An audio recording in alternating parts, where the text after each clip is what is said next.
Welcome, everybody. Thank you so much for joining today's event. Super excited to have everyone here. This is a pretty big event, not only just because we're all designers here, we're all here to learn. It just happens to be that thumbnails are a really good way to start entering into kind of the marketing space. Thumbnails are no different.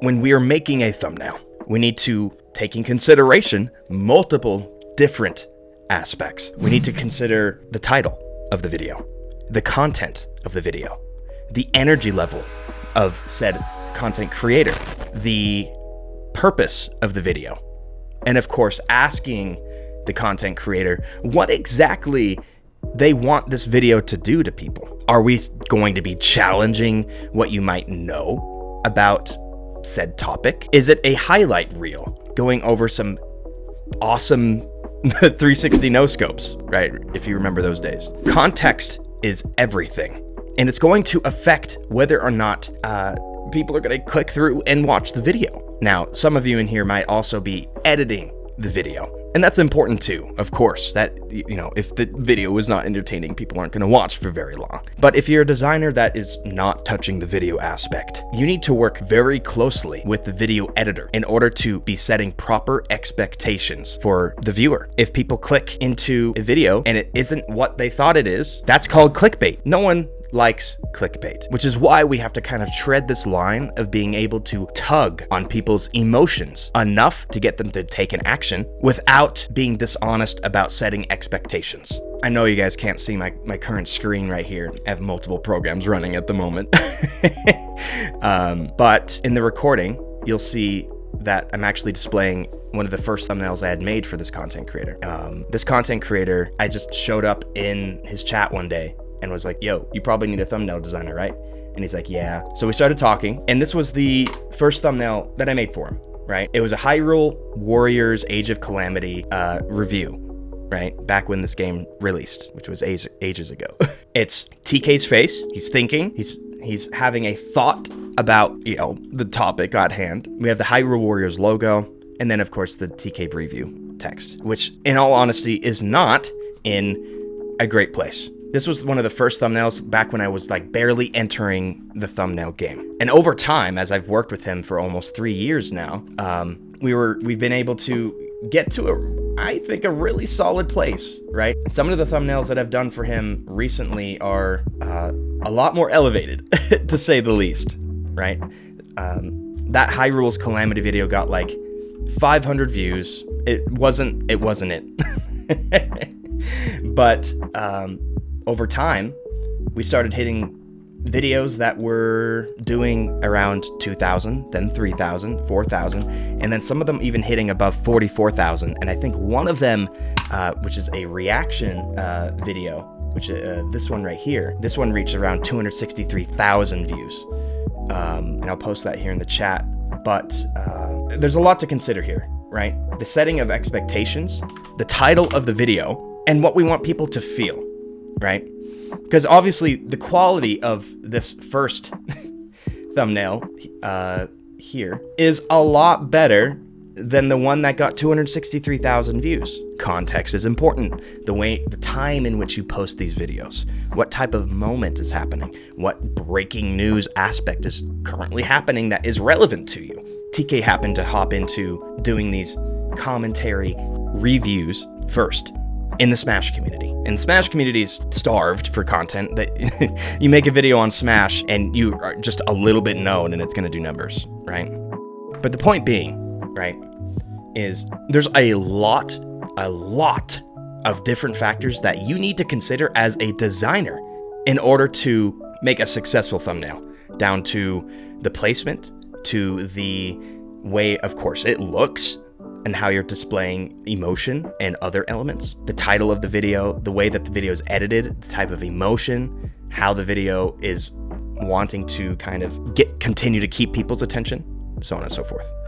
With that being said, and this is why I wanted to host this event with Frostify, because Frost is a content creator himself. And yes, I upload my own videos for designly related content, but Frostify is a veteran when it comes to the YouTube algorithm and making fantastic, phenomenal thumbnails that are, of course, designed to grab your attention. So I'm gonna go ahead and pass it off to Frost.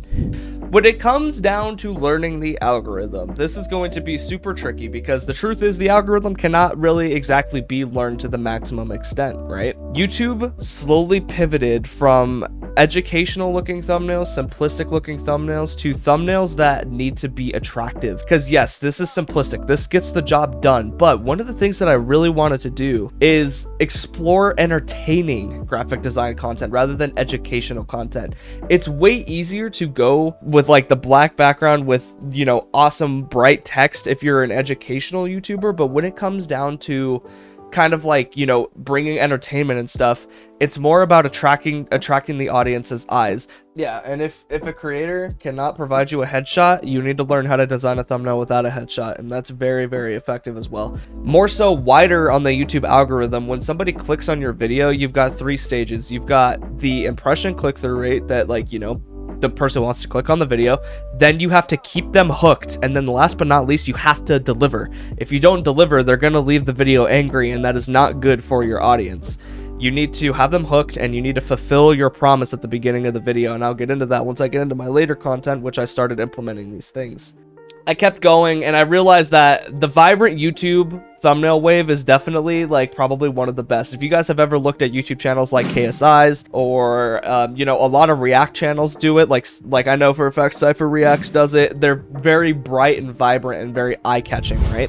There's not really a type. You either A, have a thumbnail that is really attractive and very, you know, invoking in the curiosity world, or you have a thumbnail that's simplistic. Like I mentioned before, stocks, particles, stuff like that can definitely be great for adding that final flair on your thumbnail, but I've come to learn that over the years, the more effects you add, the less attractive the thumbnail becomes, because it's too much to look at, you know what I mean? It's the idea. You need to master the idea before you even go into making the thumbnail and the title. Next, you execute the idea.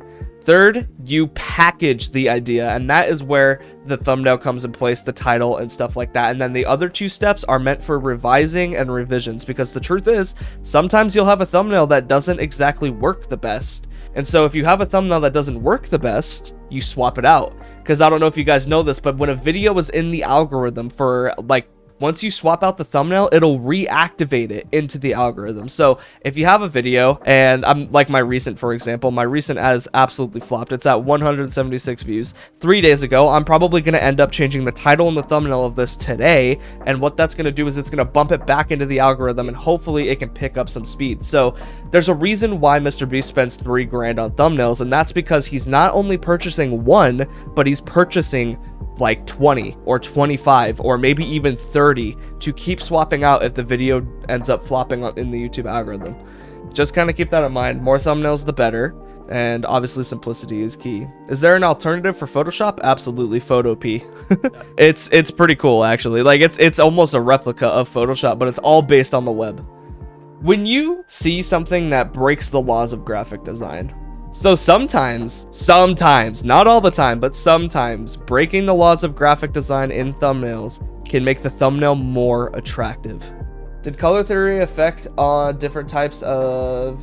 Yeah, I'd say like I said, it depends on what channel you overall design thumbnails for, and that's why I overall am going to get into that in a second, because this, what I'm telling you, caters to an art channel, right? But I'm going to give you other examples. As a matter of fact, we're going to dissect Mr. Beast's thumbnails as well, because I remember I did that in... I want you guys to genuinely look at these, and I want you guys to ask yourself, are they, like, quality? You know? Like, are they quality designs? Like, would this be the thumbnail itself? Like, does this look real? Does this look like it's executed in the sense of it being very realistic and very plausible? Exactly. So then you ask yourself as the viewer, how is this possible, right? Because these thumbnails may not break the laws of graphic design. A lot of them do, but like, for example, the Squid Game one, this is like absolutely busy and absurd to a graphic designer to look at, but it invokes curiosity because of how unrealistic it is in the thumbnail. The thumbnail that we just looked at, do you think Mr. Beast literally hung himself off of a cliff with a bag full of money in his backpack? Like, and keep in mind, this video is about a massive game of tag. It has nothing to do with climbing a mountain. And he doesn't even do it. right? I could have sworn they played it in like a stadium or a hotel or something like that. The thumbnail invokes curiosity because the thumbnails are designed to put Mr. Beast in absolutely insane situations that make no sense, so that you want to click and find out if that's like, you know, the overall cause and what has happened, you know? Why Mr. Beast opened his mouth in thumbnail? How did expression affect on thumbnails? And it sets the mood for the video. Like, if he has his mouth wide open and he acts surprised, clearly he's excited in the video. It's going to be fast paced. It's going to be intense. However, if he is, you know, kind of like stricken with fear, stuff like that, he is going to be looking more shocked. Every single channel is going to have a different style of thumbnail. It just depends on what you want your overall brand to be. Like, for example, lately I'm getting into photo manipulation, so I am now focusing on more of the art aspect of thumbnails rather than the overall, like, you know, vibrant attractiveness of it, because the art does the talking. The best example I can give of this is an artist that is probably one of my biggest inspirations ever. His name is Phase Runner. If you guys have ever heard of him, he is a fantastic photo manipulation artist. Notice how in every single one of his thumbnails, all he has is the text and the artwork. That's it, because the art is enough in itself to make the thumbnail stand out. So it honestly depends on what your creator's doing, exactly what Spectre talked about in terms of, you know, bringing a creator's identity into the thumbnails and stuff like that. It's very, very important, because without that, you have no clue what the creator is about, right? So if you know what the creator is about, then you know what you need to include to overall create a more attractive look and feel to your thumbnails. The type of fonts really honestly comes down to the type of video you're making. If you want to come across as more professional, it's exactly the same in the graphic design world. Text is 9 times out of 10 going to be one of the fundamentals that you never break in thumbnail design, right? Because you have different types of video styles. If you are doing something more professional, chances are your font is going to be more bold and in your face. If you're doing something more playful, you're probably going to have something more like Burbank, like a Fortnite font or a gaming font, you know what I mean? So it honestly depends on the video and the creator as well, because some people have branded thumbnails. I know that for a fact when it comes down to text, right? So just kind of keep that in mind in the future for fonts. When it comes to collecting CTR, that is kind of something that I'm going to talk about. CTR is essentially click-through rate, and click-through rate is the amount of people that click on your video after seeing it on the timeline versus the amount of people that see your video and do not click on it on the timeline, right? A good CTR is typically anywhere between 2 and 5 for a website, and probably on YouTube, probably like between 5 and 10 if you can get it that high.